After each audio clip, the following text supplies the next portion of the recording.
Has it really been 4 years already? Perhaps I should combine years 4 and 5 into one presentation. But I don't want to do that, for it would not be good to give the impression that I didn't endure this duration of time where it felt like my channel's productivity declined to a crawl compared to where it had been when it first appeared, and the levels that it could reach further down the line. So here we go, a brief overview of what happened in Jahr. I'll preface this by saying all the data you're about to view was collected in mid-January of 2022. It's possible that some things have changed by the time you see this, but it should all be fairly accurate to when this video is published. First, the statistics. Rounded down to the nearest 100, I left over 600 comments on over 500 vids. This averages to about 1.5 comments on over 1 video per day. I'll give a reason later on as to why the quantity was lowered this way. There were at least up to 16 videos now that I finished, but only 11 of them are currently accessible by the public. Some of the unlisted ones were just vids I made to share with a select few individuals, and another one was pulled after publication when an oversight was noticed. I'm not sure if I'll revisit that vid and edit it, or eventually I'll feel it's fine to release as is, but since it was public originally and I still have it unlisted, I've included it for the stats on this list. YouTube discontinued community captions, which is the main explanation for why I didn't have any new captions for others' videos produced. Nevertheless, I've included the blank statistic in this presentation so that viewers from previous years are assured this is the truth. One full-fledged collaboration was officially completed in Jahr, which was a big deal to me because the idea for that was pitched over 2 years ago. There were also 3 other cameos that I feel are worth mentioning here, all of which, along with additional mentions, will be linked in the description down below. In Year 4, I was not newly made a moderator for any YouTube channels. In fact, 2 channels I had been modding for changed their policies and dismissed all their moderators from those duties. Is that a problem? No, not to me. These were not mean-spirited dismissals, and I enjoy their streams all the same, whether I'm modding or just watching them entertain. It's also worth noting that I was part of 3 community collabs during Jahr, 2 of which are included in the Cameos section, and 1 had an official publication date located in Jahr 5, even though my submission to participate was still in Jahr, so it's worth mentioning now, although I might mention it again at a later date. I'm not sure that I improved my rhyming very much this year, nor do I think I made many new friends from YouTube itself, but I did strengthen existing internet relationships here, both longtime YouTube buddies and those newly made somewhere else. Now it's time for some comparison slides to give more context as to why I say the YouTube productivity appeared to be the least yet. Don't worry, the positive output from the year that's passed will follow after that, and then the outlook for Jahr 5 will come at last. I was actually going to explain why the channel's numbers are down after some visual slides. However, I think maybe telling the main reason right now will help you to see them in a better light. Therefore, here is the reason. Twitch. I started interacting with Twitch live streams a lot more, which cut into my YouTube viewing and commenting in Year 4. It was new to me and different, and I wanted to learn about the space. Plus, I found some streamers whom I enjoyed watching and who valued my place as someone who would be an edifier within their communities, even though I wasn't rhyming there or displaying any comment artistry. In fact, I was just made a Twitch moderator for a newer music channel recently, all because they had seen me interacting in others' chats and deemed my proficiency as something that would fit the role adequately. So their very first mod was yours truly, something that just a year ago would have seemed quite odd. I will say though, while Twitch did cut down on my YouTube viewing, I have noticed some residual improvements, such that whenever I'm in a YouTube livestream now, I'm an even more engaging member of the audience. Speaking of YouTube, my Jahr YouTube video output was close to my yearly average, and the full-fledged collaboration total was on par with that as well. But the comment output was about half of my yearly mean, which might be sad if we forget that it still builds onto the total output for this channel. You can't go broke making a profit is an expression I've heard before, so even though the numbers were down, there's still been benefit in Year 4. Up next come the visual comparison slides of each year's statistics. On this one you can observe how many of my comments on how many videos were posted from the 4th year to the 1st. And on this slide, you'll see the number of vids I significantly contributed to from years 1 through 4, whether making them myself, collaborating, or making a guest appearance for. Now, technically, a full-fledged collaboration shows up as both a vid and a collab if published on my channel directly, but that has only happened once so far, in year 2, so I'm fine with how each figure is tallied. Finally, here is a verbal comparison of the past 3 years, just so you see how the latest ones compare to each other when presented a little differently. Now I'll give some examples of comments that I composed in Jahr, and this first batch of them referenced the ones that received the most likes throughout the year, from the beginning to the end. The highest like counts were down from the previous year, but overall comparable to the first 2, for all 8 comments shown here received more than 200 likes before the year was through. I find it interesting how much variety is on this slide, for in addition to regular videos displayed, there's 1 from a community post, and 3 from the new YouTube short style vids. Plus I should say that the third most liked comment from Jahr, the previous year, received roughly 600 new likes, and that would have put it second on this list, which is impressive in its own right.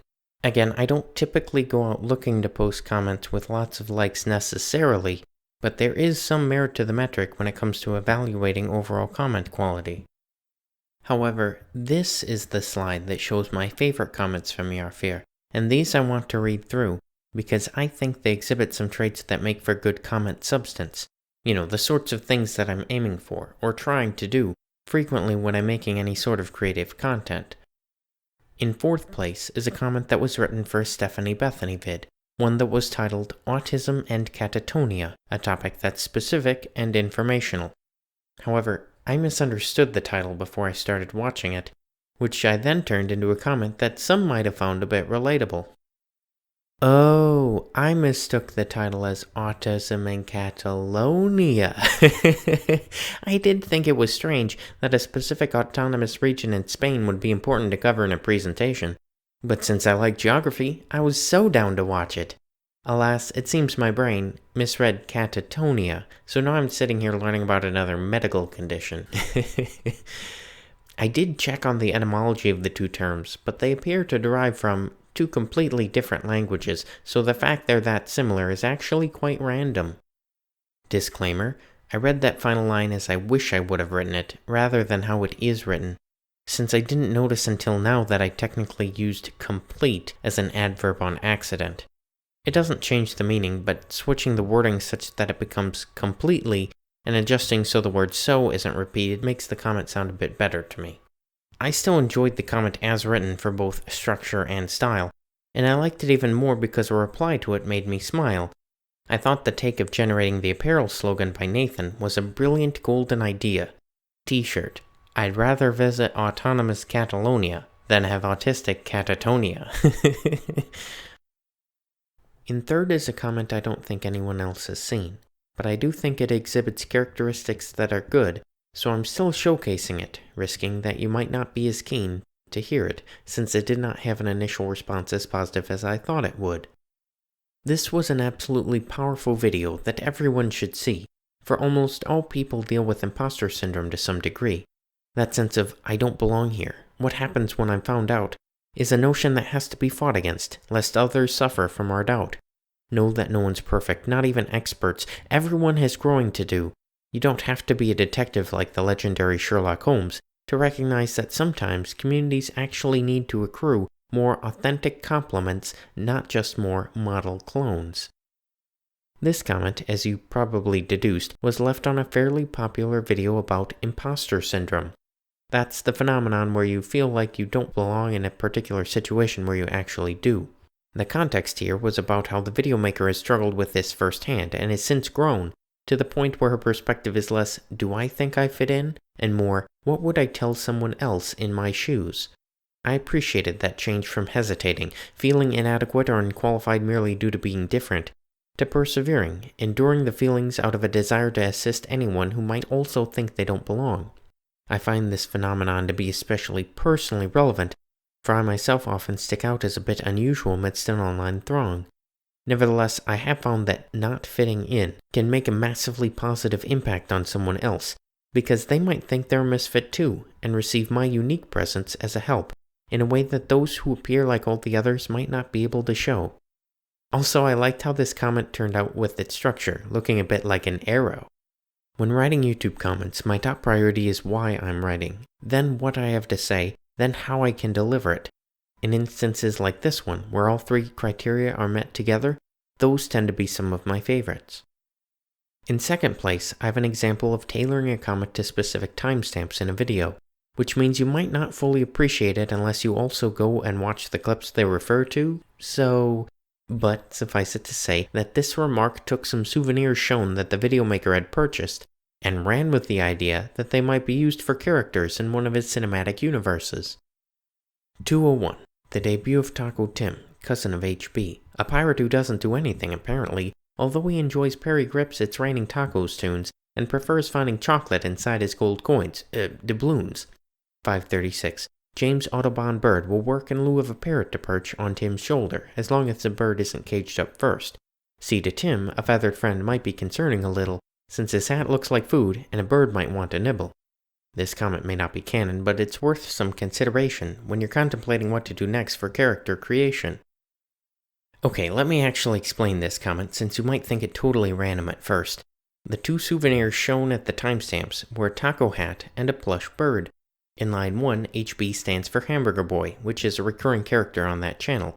The second line took a remark from the vid itself and made a relevant reference to VeggieTales. The following two lines played off of that, referring to popular YouTube videos and piratey things. The next section fit the second item within the context of the first, and the rest of the comment was spent explaining why I had just suggested what I did. Now that I've illuminated some of the depth to the references, you might better understand why I thought this comment was fun and clever, and why the maker of the video responded with, "Best comment ever!" And yet, there was a YouTube comment I wrote in Jahr, which I think was even better than the one displayed here. You can debate it if you want, but on a video about making coin flip decisions, this was the comment I left after flipping a coin to determine my composition.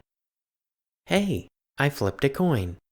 Heads for haiku, tails for rhyme. Can you guess which one? That's how fitting I want my comments to be.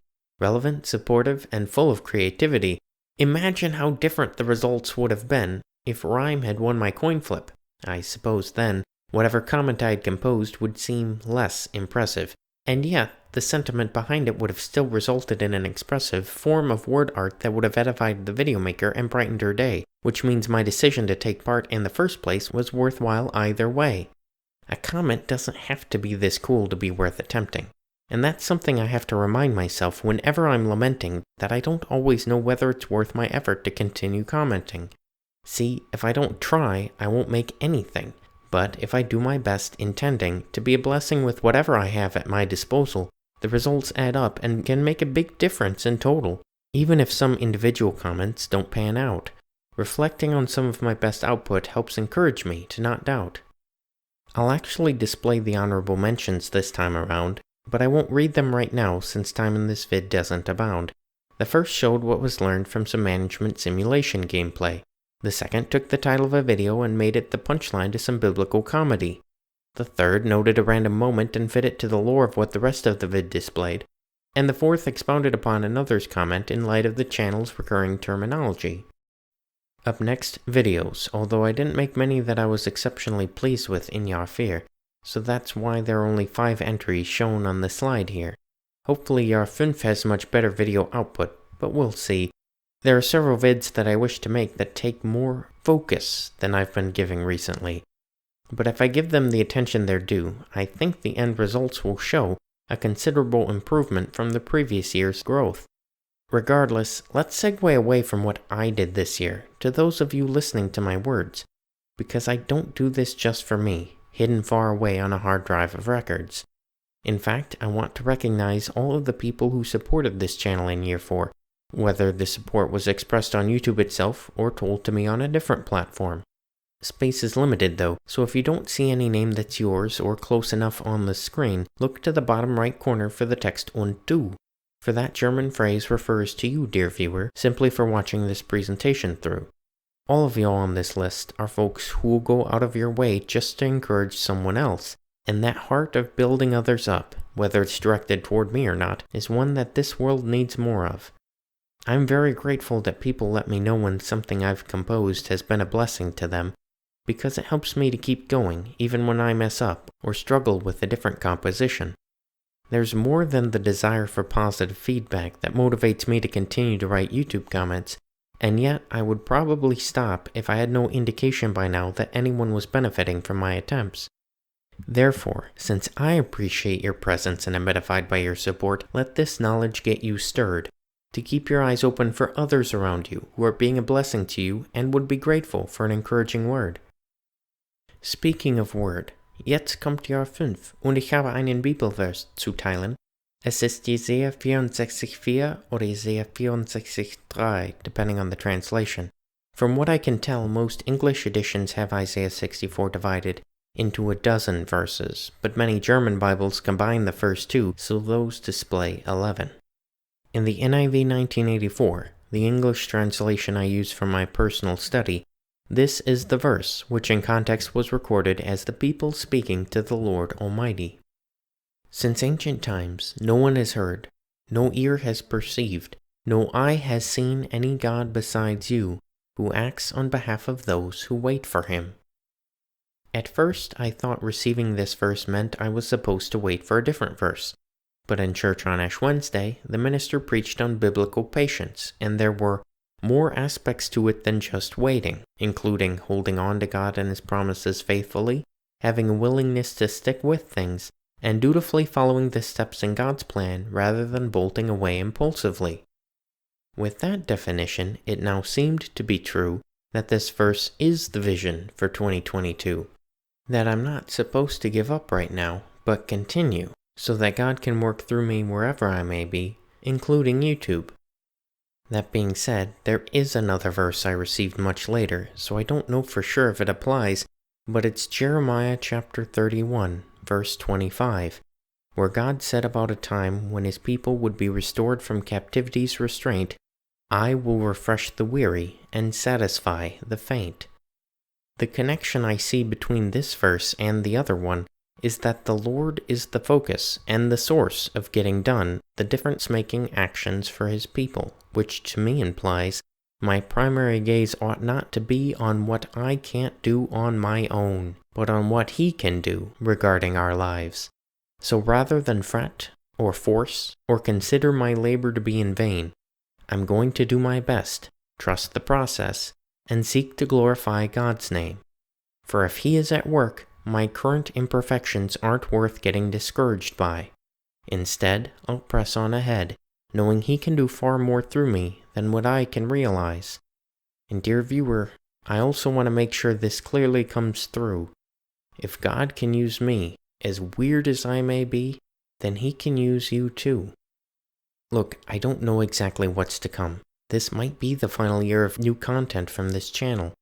Or perhaps Jahr 5 will merely mark the beginning of something long-lasting and extra special. It could be all over soon, or last for a little while longer, or even turn into a lifelong career. But regardless of how long or short this continues, to God be any and all of the glory. Ja, ich bin hier.